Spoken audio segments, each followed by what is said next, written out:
All right. So we were in chapter 3, and we just got done talking about mean, median, and mode. They're not posted yet. I will get them up today.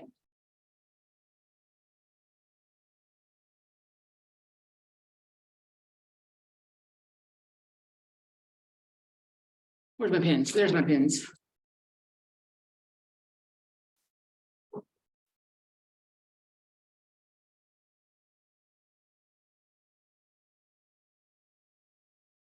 We're going to do 3.2 and 3.3 today.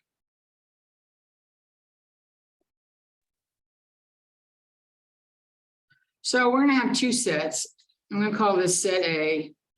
I'm going to say set B, and I want you guys to find the mean of them.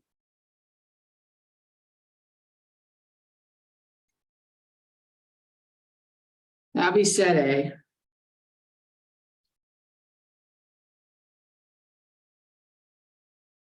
And that'll be set B.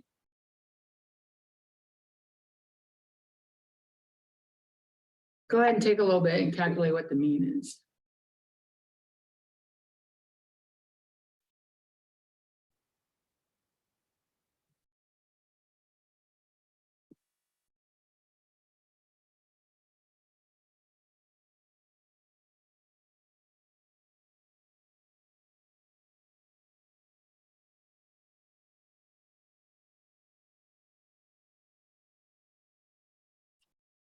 Everything all right with you guys?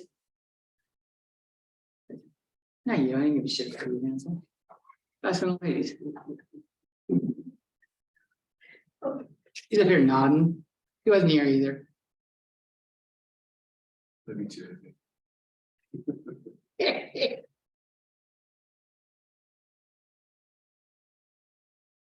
Me? I didn't get you with the pink eye. Thought maybe it was fatal there for a little bit. And how she learned, she moved over there. Oh, No. No, I see her on Zoom. But now that would be funny. She's like back one. She's sitting on the table out there. She's having some funny shit. I'm like, goddamn, it ain't that bad. Even when I cringe, it ain't that bad. What'd you guys get for set A? 50. What? Oh, wait. I didn't hear you. Just say it again. 50. Anyone else get 50? That's right. Yes. What about set B? Also, Also 50. Yeah. So I get the same mean for both of them, right? Clearly, these two have no, they're drastically different though, right? Set A, the numbers are all really close to 50. Set B, they're all really far apart, 90 and 10, they're just extremely far apart. So I think it's fair to say that the mean doesn't really paint the whole picture of what's going on.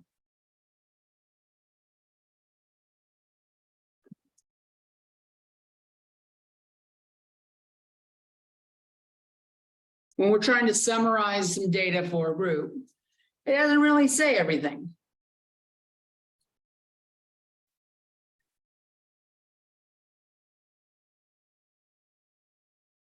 Set A, the numbers are close together. More compact. That's not really a math thing, and I don't even know why I'm adding it in there. Or more compact. Set B, they're spread out a lot.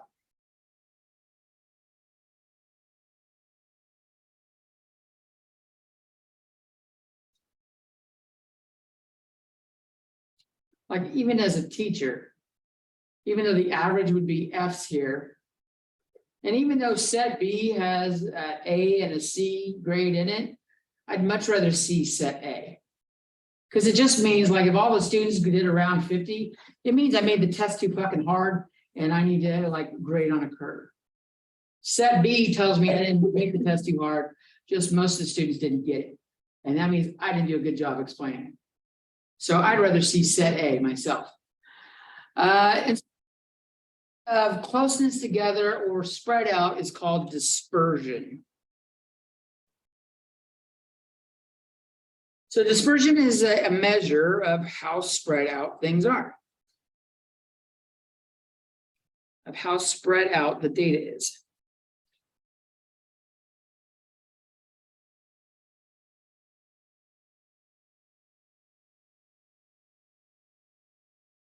Or how much it deviates from the mean.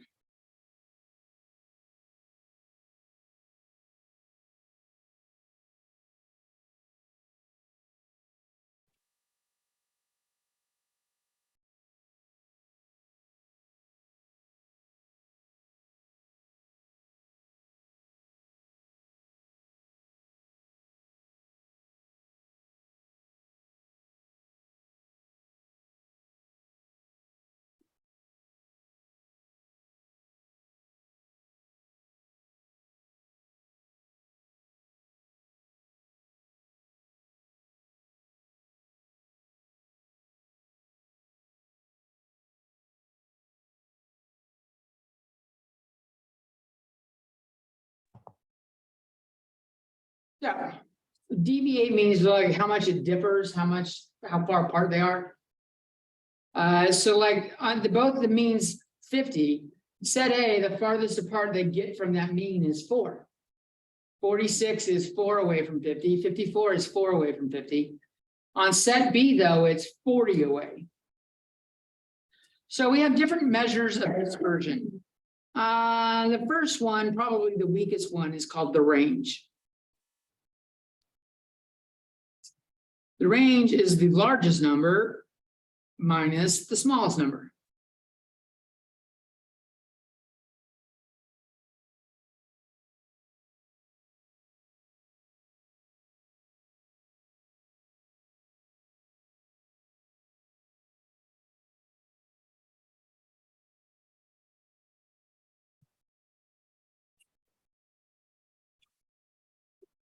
So for set A, the range on A, the biggest number is 54. The smallest number is 46. If I subtract, I have 8.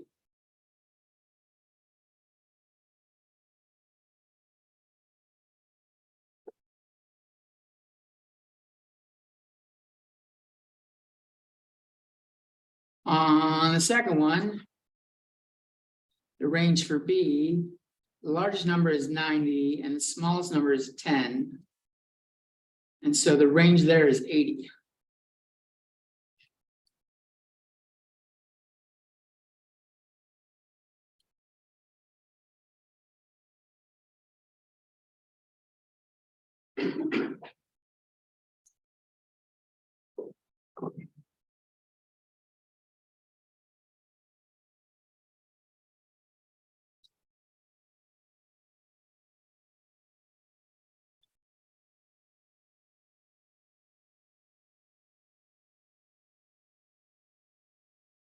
Let me check something real quick.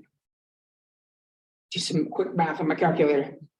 Because I didn't bring my good calculator. Where's my fucking calculator? There it is.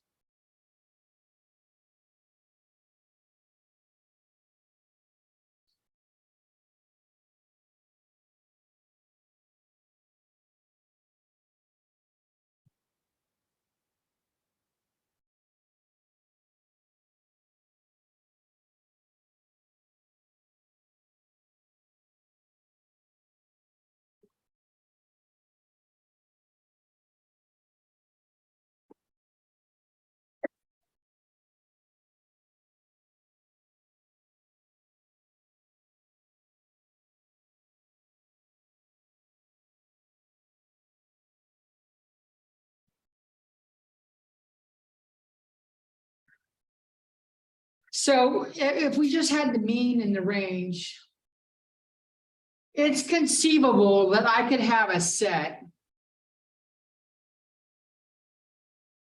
that I have like a bunch of numbers near 50, like I could have like a bunch of a shitload of 49s. A lot of 49s. And then maybe one that if I have enough 49s and then like a 129, I could still end up with the mean being 50 and the range being 80. So that doesn't really, the range doesn't really show a lot either. It's just showing the smallest and the largest, really. And it doesn't tell me how close they are to the center either.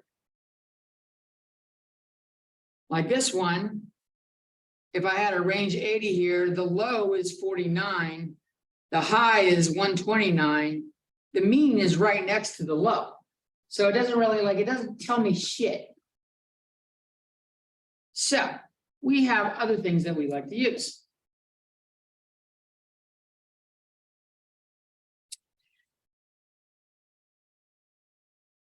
In fact, showing this 129, do it up here on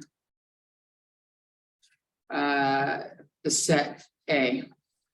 We had set A was 46, 48, 50, 52, 54. What if I add like one more number and I go to 100? What happens to the range now?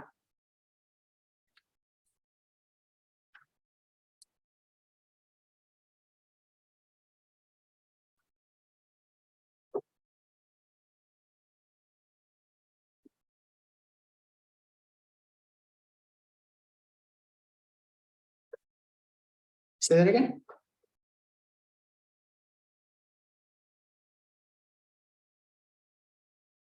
I'm going to take the largest minus the smallest. Yeah. We're going to get 54, right?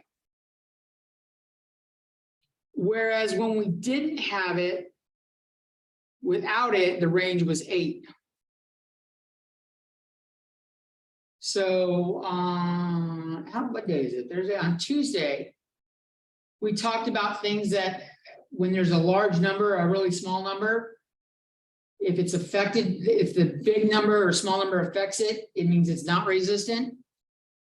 This big number is really affecting it. This is showing that the range is not resistant to outliers.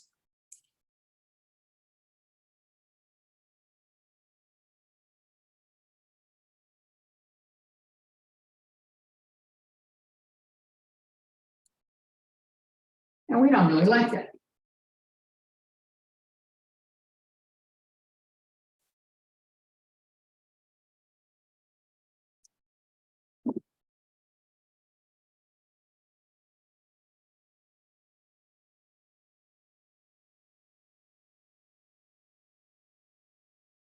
All right, so what do we use instead?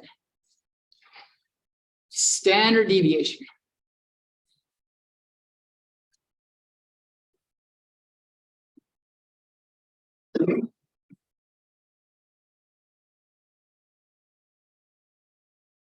And this is in particular for bell-shaped.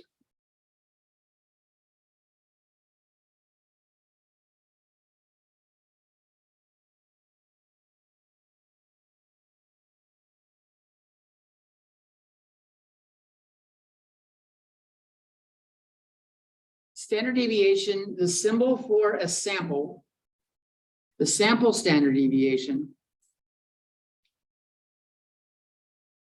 goes by sigma, lowercase sigma. And sigma equals, you take each xi, each data value, you wait, hold on.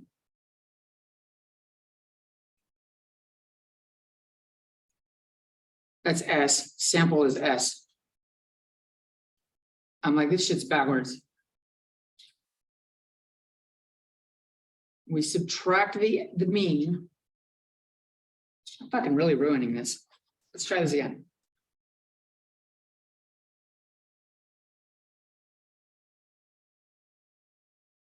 We square them.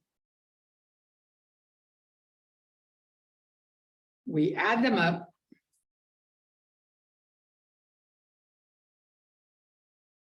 We divide by n minus 1. And then we take the square root. There's a lot of shit going on here. Yeah, it's trusting me. You're not going to be doing this by hand. But I will show you what's going on by hand. One of the homeworks might ask you to do it. They'll walk you through it on like a small set. I'll skim over it right now. For a population,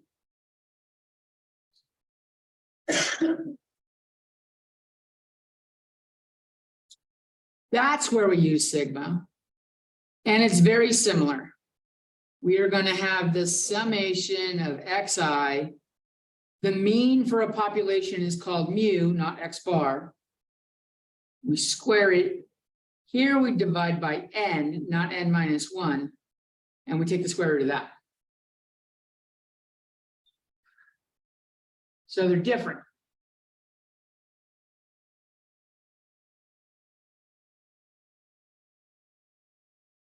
N minus 1 here is called the degrees of freedom.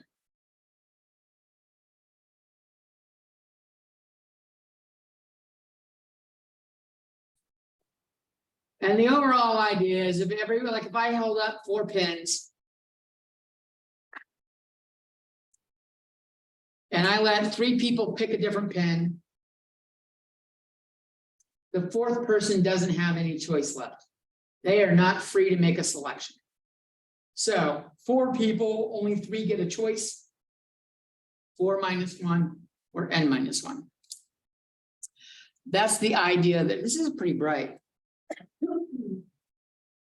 Is that better?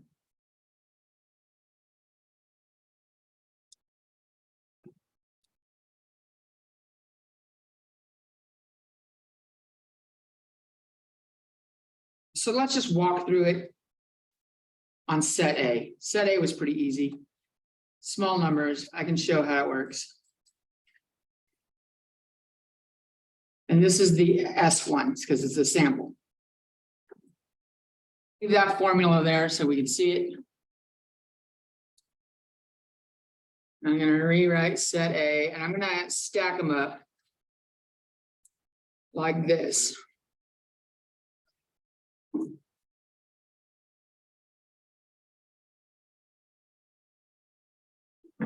So I'm going to make a column for xi minus x bar. Then I'll make a column where I square it.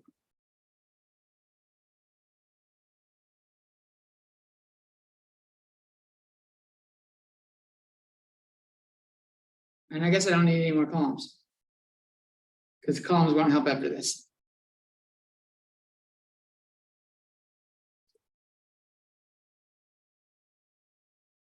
Maybe I'll use the right side for work.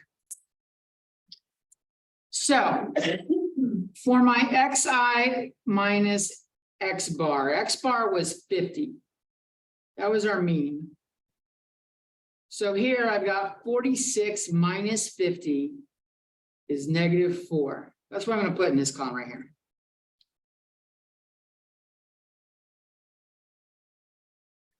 And when I square -4, I get 16. So that goes in this column.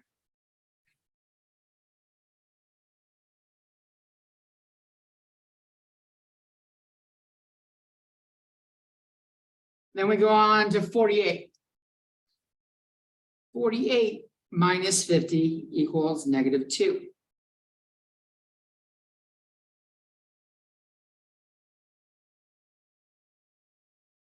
We square -2 and we get 4.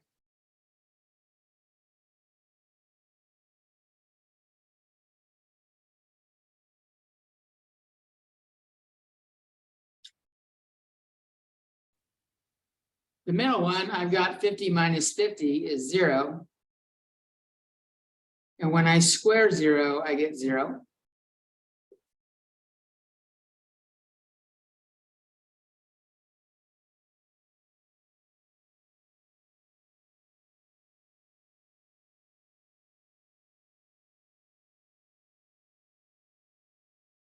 (52 minus 50 is 2. And when I square that, I get 4.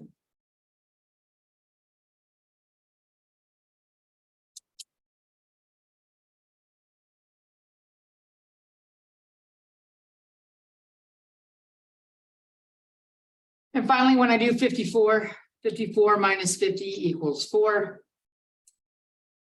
And 4 squared is 16. So this is how, when we do it, the computer's gonna do all the work, but this is what they're doing. If the homework gives you a small data set to do it on, this is what they're wanting you to do.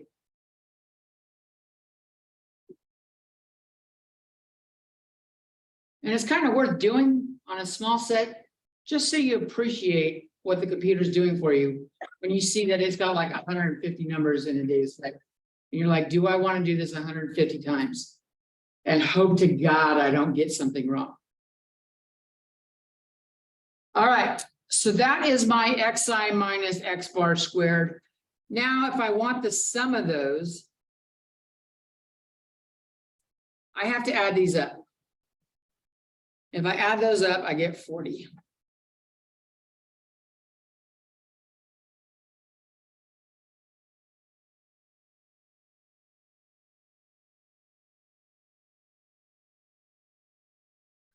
And the next step is dividing by n minus 1.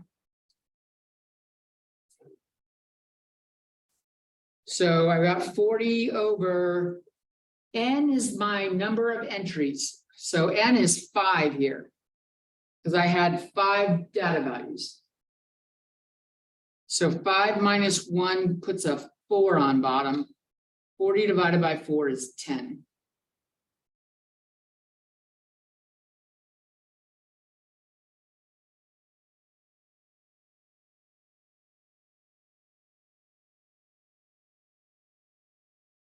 Finally, the last part was take the square root.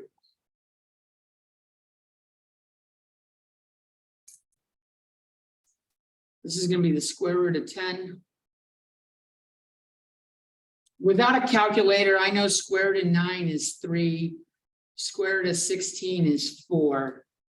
Square root of 10 is kind of between them. I'm going to guess square root of 10 is about 3.1 or 3.2. Calculator out.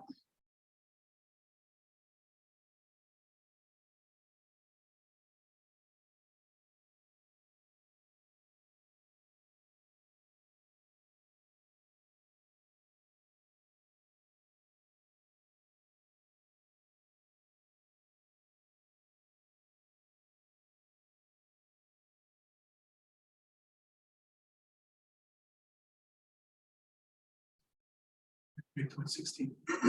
3.16. So like between 3.1 and 3.2. So that would be my standard deviation for this set.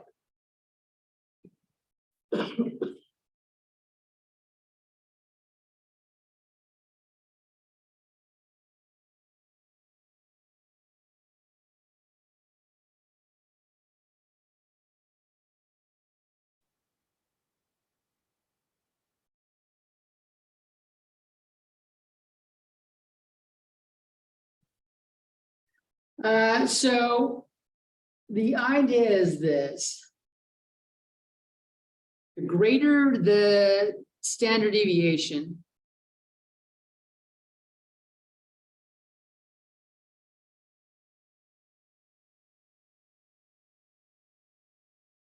the greater the dispersion.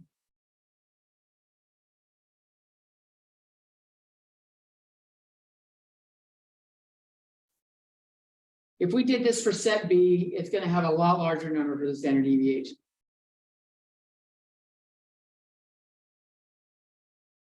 And we don't, ideally, a lot of things we don't want a lot of dispersion on.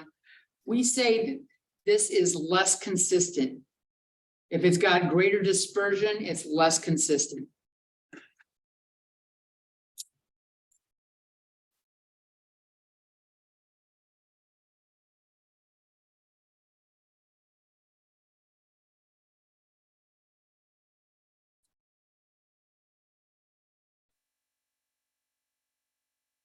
How do we, let's look consistent with the set A and set B that we had right here. What if this was playing a video game and these were my scores? And every time I play, I got a 46, I got a 54, I got a 52, I got a 48, I got a 50. My scores are fairly consistent around 50. Hansel comes along. Hansel like does 30 and then a 90 and then a 70 and then a 10 and then a 50. That looks like he's just guessing.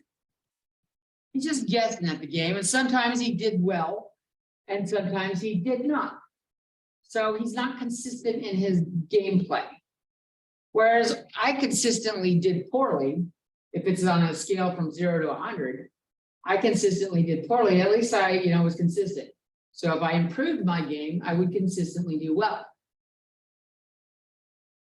The one that's really crazy is like, okay, he could improve his game, but you're still going to have a lot of lows because it's still like random almost.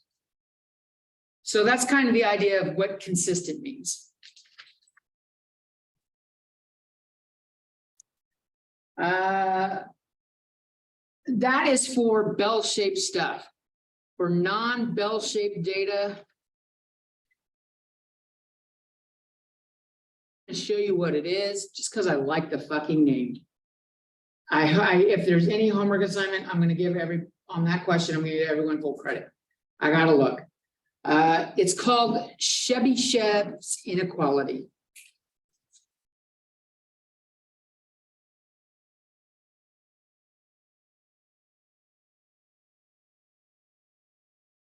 Chebyshev's. That's what it sounds like.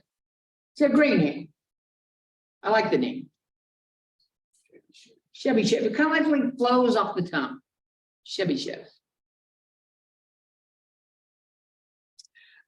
This is 1 minus 1 over k squared times 100.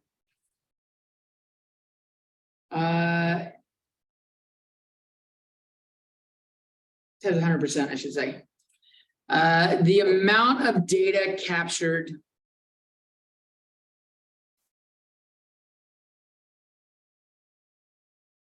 within k deviations of the mean.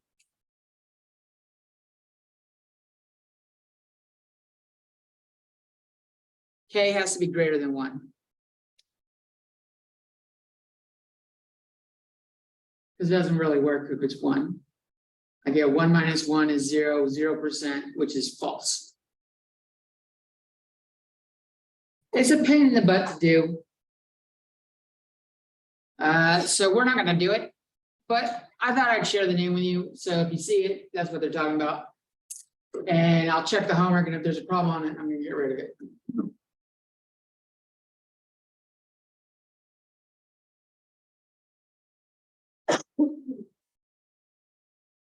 Okay. In StatCrunch,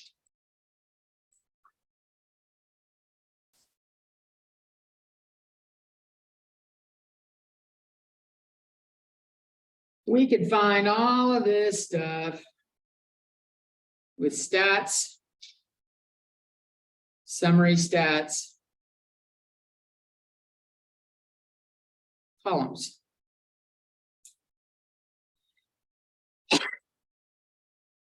Just like we did for mean, median, and mode.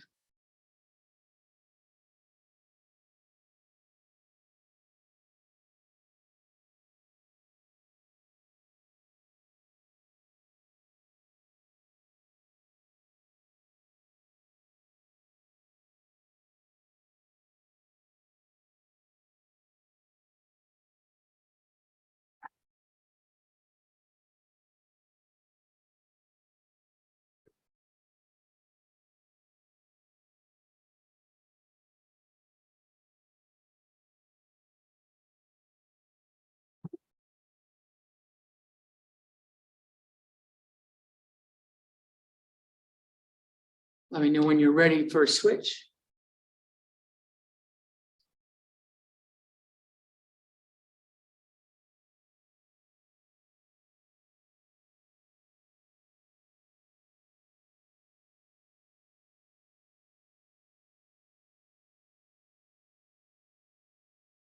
Anyone still writing?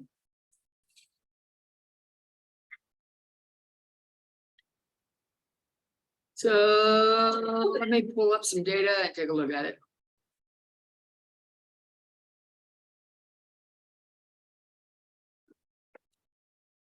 That's not what I want. I want a data set. Let's take a look at this one.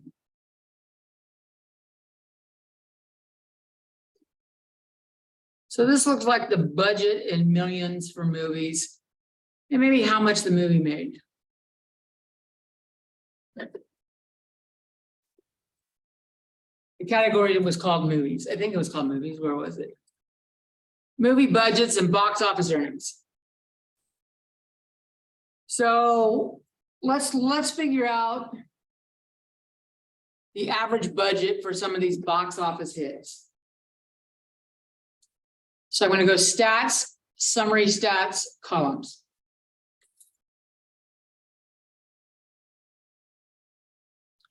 And I don't want to do it on the movie. Interesting that they're letting me do it on the movie because it's not a number.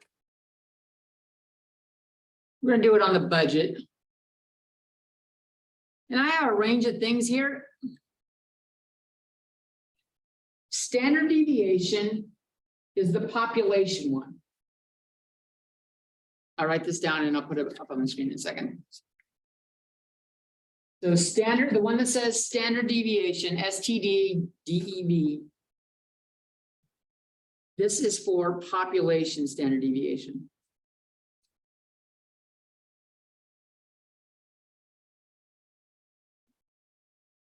Wait, is that right?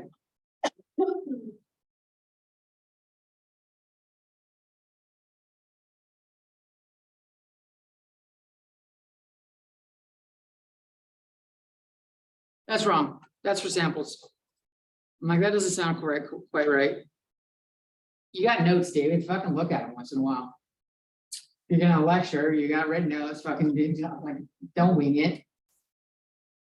Don't be like you're a badass, you know this shit, because it's computer software. I'm like, sample, that doesn't sound right. We're normally not working with populations. There is one further down that says unadjusted right here.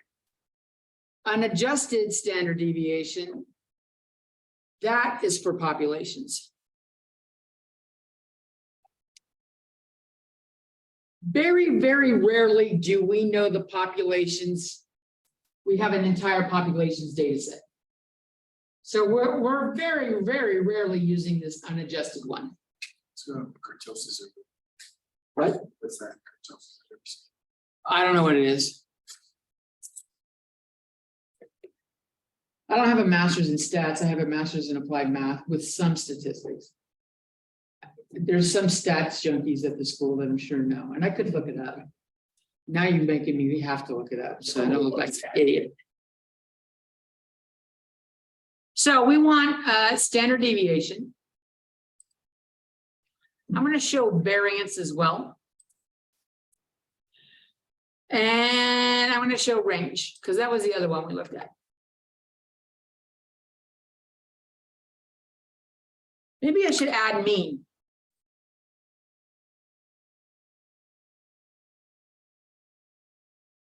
So the average budget was 32.5 million. The standard deviation is 41.6 million, which means it deviates a lot, like an awful lot. Range is 424, so the highest one minus the lowest one. You know the lowest one's got to be in the millions somewhere, even if it's 10 million. That means the high one is 424 million larger, 425 million larger. Variance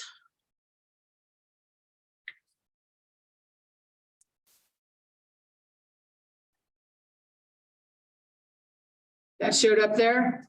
Variance is standard deviation squared.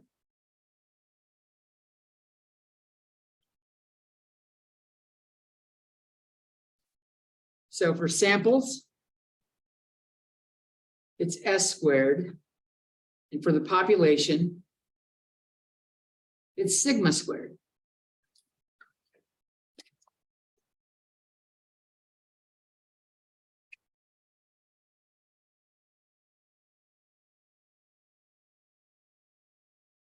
It seems kind of silly to me to have two when they're just related to each other.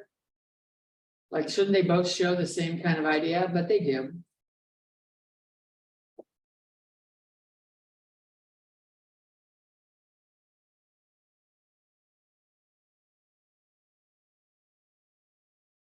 That is all it is. The summary stats columns like we did last week. Stats, summary stats columns. You tell it which column you got the data in that you're looking at, and you go. There is a common one with the world. If you go to Stanford Binet,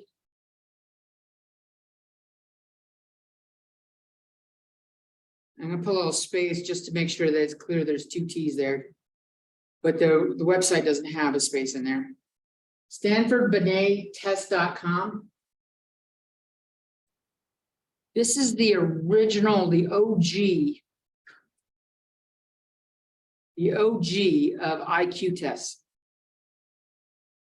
This is where it started. It's free. So if you want to go like try it out and get humiliated, I feel humiliated when I do it. They're like, you're not that fucking smart. Because they throw at you like 100 questions at you, and they give you like 25 minutes to do it or some shit like that. The idea is that the average person is not going to get anywhere near a fucking 100 questions done. But they got to do something for the fucking genius. You can't just let them have the test and they're done in fucking like 3 minutes. And it's like, so they just give them a shitload of questions. And the genius will get to do all of them. And the average person might get, like one done a minute, maybe. I don't know. I forget how many I got done. But they're math problems and they're English questions, and they mix them up, and it's 25. You could find out what your IQ is if you really were curious. I know I'm not but they claim I'm not as smart as I think I am. So I don't know how official this test is. I don't know how good the IQ is of measure of intelligence, because I think I'm pretty fucking smart. What is like the genius So, good question. Where I was going with it, the average, the mean for the population is 100, with a standard deviation of 15.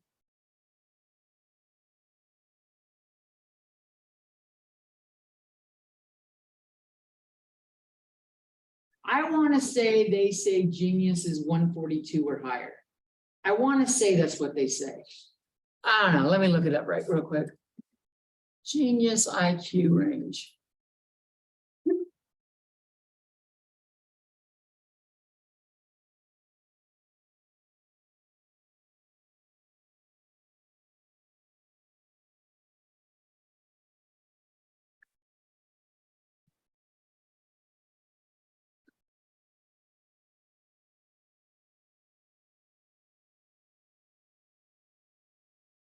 Gifted is 130 to 145.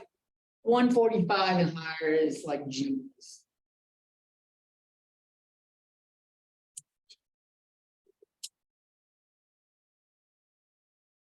So,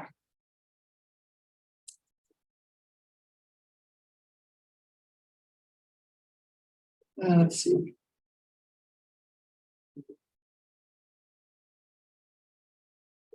That leads me to like illustrating what the fuck this means. Like, why do we care about this bell curve and this standard deviation and shit like that? So here is, it's called the empirical rule. And the reason why it's called the empirical rule is the numbers are rounded a little bit.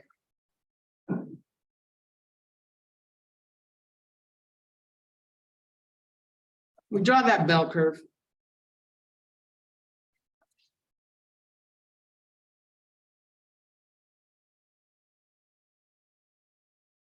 And the mean is right in the middle.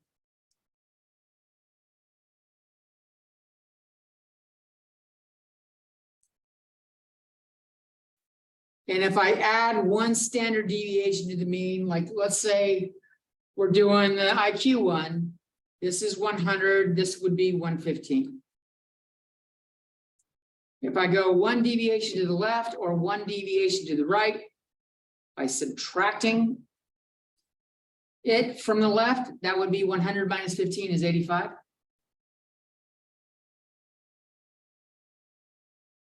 Here's the mean right here. If I draw some vertical lines, these should be at the same height where they cross. This is not a very good drawing, but it's close enough for what I want to say.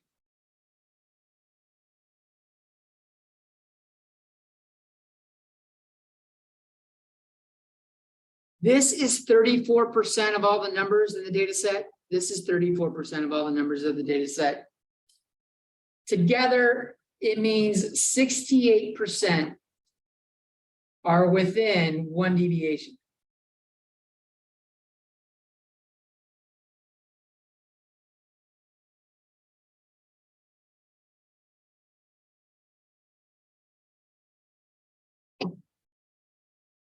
That's over 2/3 of the population.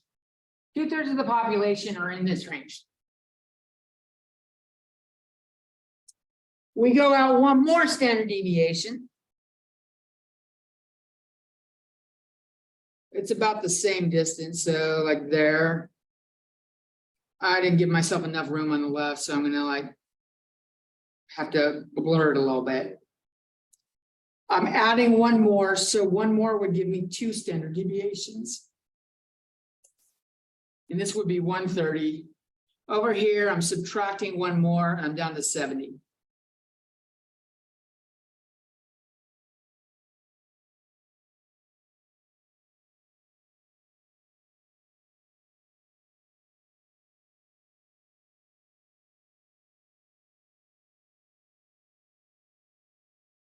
Each of these regions has 13.5% of the population.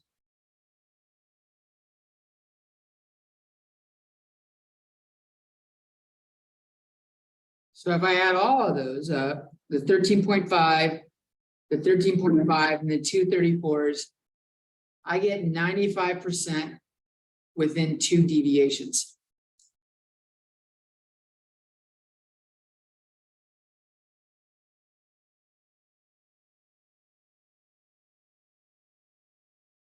A vast majority of the people are within 2 deviations.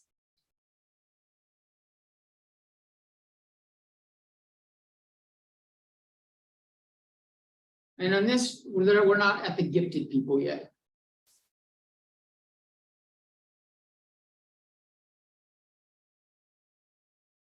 We go out one more. We're up at 145. We go down one more. Since I drew it shitty, I'm gonna have to do that. Down one more is 55. Each of these regions have 2.35%. This is rounded. Like the 34% in the middle is not exactly 34%. It's just a nice eyeball. It makes these numbers here pretty. If I add up all that shit between 3 deviations, I should say 2 deviations right there. Within 3 deviations, I have 99.7% of the population.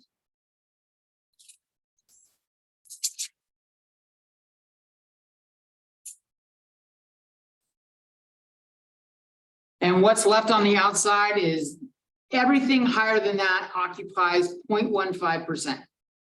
Everything lower than that is 0.15%. So it all adds up to 100% if you get it all. So the geniuses above 145, 0.15% of the population is a genius.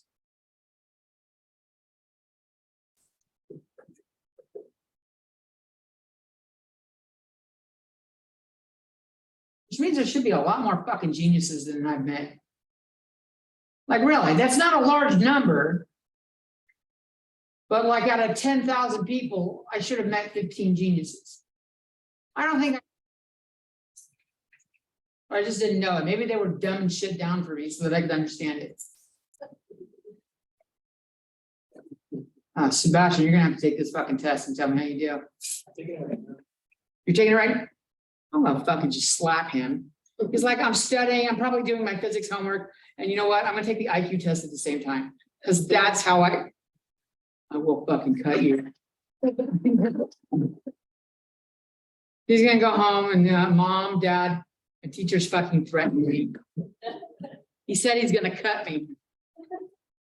I don't know what that means, but it doesn't sound good.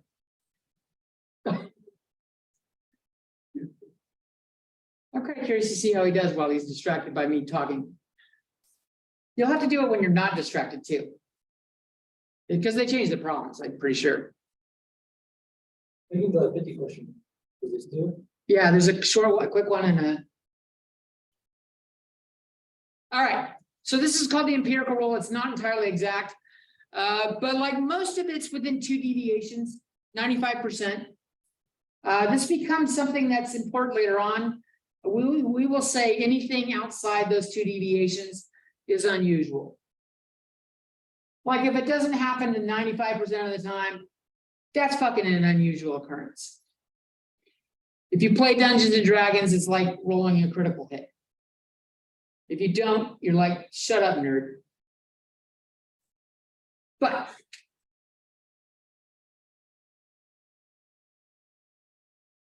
that's the idea of the IQ test and how this all works. So 68, these are worth memorizing, the 68%, and I will do this chart more than once, like more than like 3 or 4 times this semester. These numbers become pretty important. So it's worth like, I'll load up like a blank. If you can draw this empirical rule chart by hand and just fill in the numbers, you're going to be fucking set for like a lot of the shit on the midterm. And afterwards, it's an important idea. You guys ready for more? What do you mean when you stack rich? For a good portion of it, yeah. I will have a sheet page component that you do before you pull out your computer, and then you can pull out the computer and do the rest. I can't let the computer do all the work, right? Dick teacher.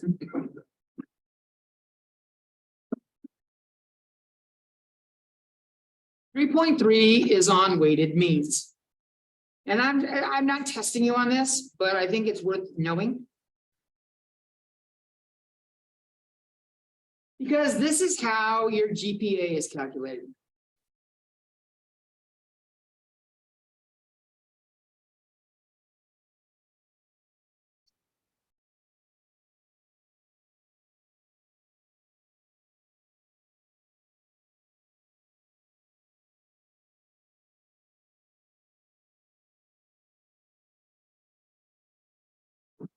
So what they do is if we have XI data values, each with a different weight.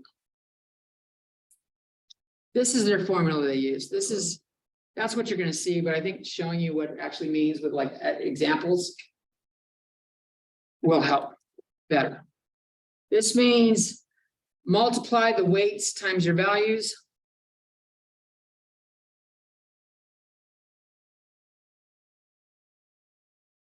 And add them up. And then that's step 1. And then 2, divide by the total weight.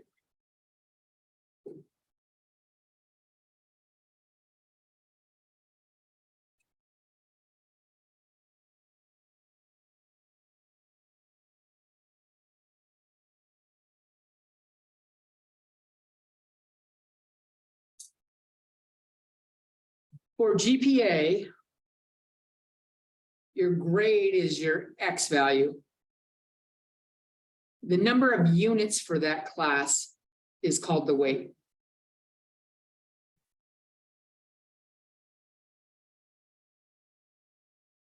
So stats is a 4-unit course.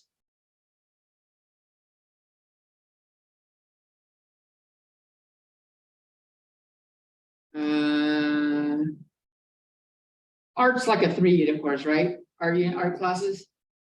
Like any art, anyone taking any art class? It's 2? 3, okay. So pick an art, let's say art 1. It's 3 units. I know there's a course on like study skills or library or some shit like that. That's 1 unit. Chemistry, sciences are 4. Pretty sure most sciences are 4. Now let's add another, let's get to 12 units. Let's say you're taking, chemistry seems like an odd set for stats. Psychology. Let's say psychology is 4. I don't know that it is. Now that I think about it, I don't think it is. I think it's 3. But let's pretend it's 4. So that's the weight. These are the weights. Then they take your grade and they give it a value. So A plus and A are both just 4.0.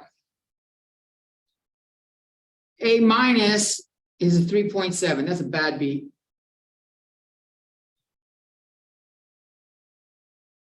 I didn't know that for the longest time, because I never got an A minus until I was transferring, and then I didn't get an A minus, but I was worried that I got close. I was at A minus is like 90% to 93%.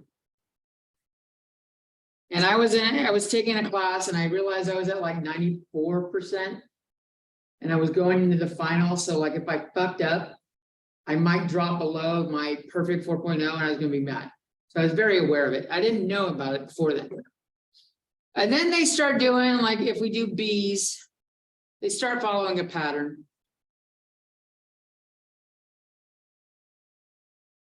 C and then C minus. This one has a point, the pluses have a 0.4, the flat ones are 0.0, and the minuses are 0.7.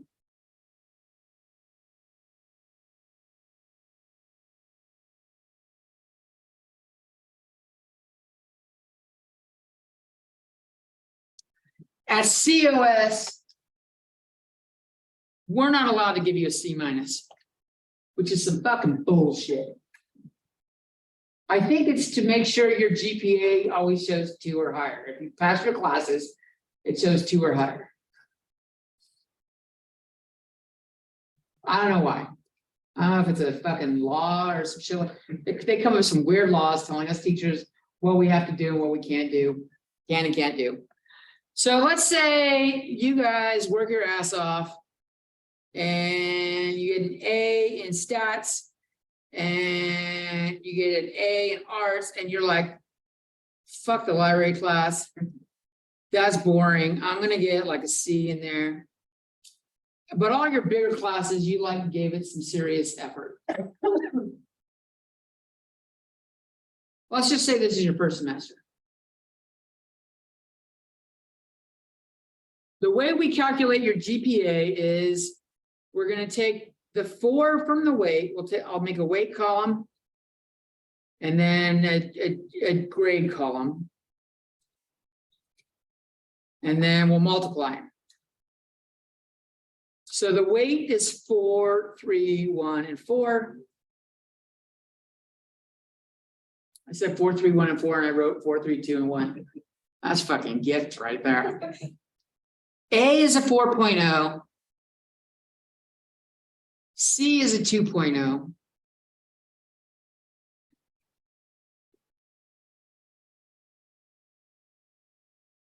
And so if I multiply them, I get 16, 12, 2, and 16. And when I add these up, I get 46. The total units you took were 12.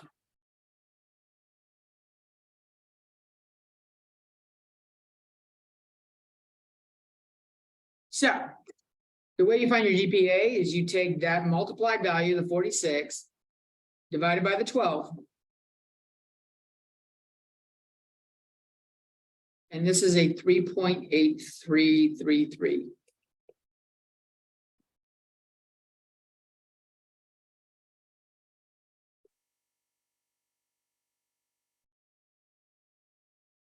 And we're going to change that around and we're going to say, what happens if you said, you know what? The big classes are too much work. I only worked hard enough to get C's in them. But I liked arts and I liked the library because that was easy. And I got A's in those.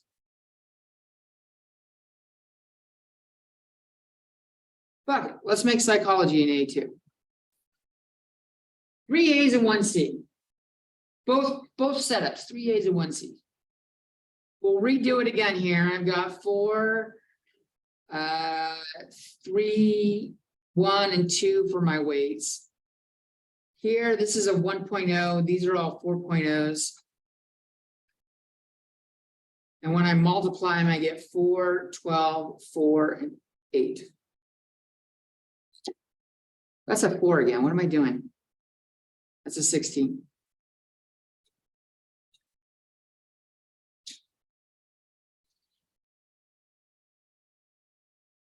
When I add these up, I only get 36. And this is still 12. So my GPA is 36 divided by 12, which is, well, that was fucking easy. 3. 3 A's, 1 C, and I could either have a 3.83 or a 3.0. Because the grades, the weight classes are weighted differently. Classes that have more units and are harder are worth more points. Basically.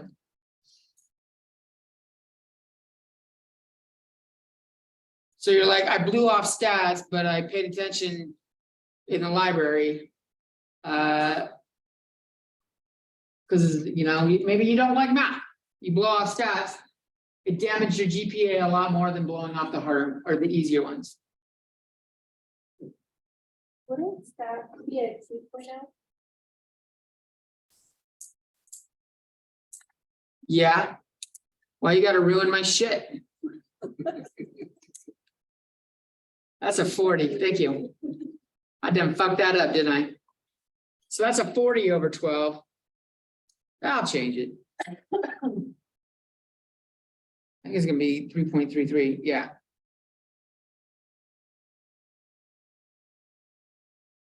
Still 0.5 lower. Still a lot lower, but thank you. Totally amateured that shit.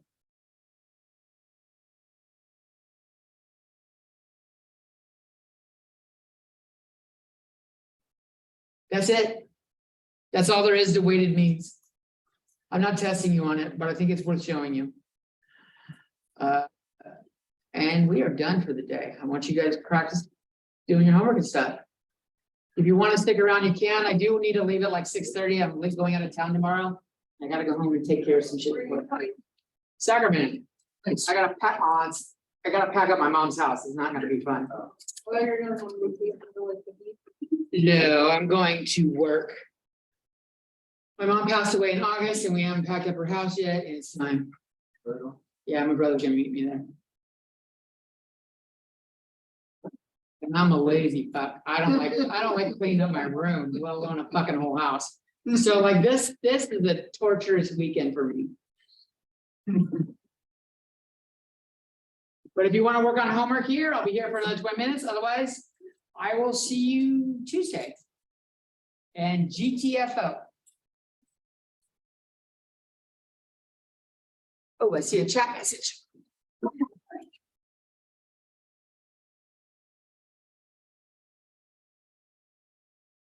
Nice night, Kaylin and Desiree.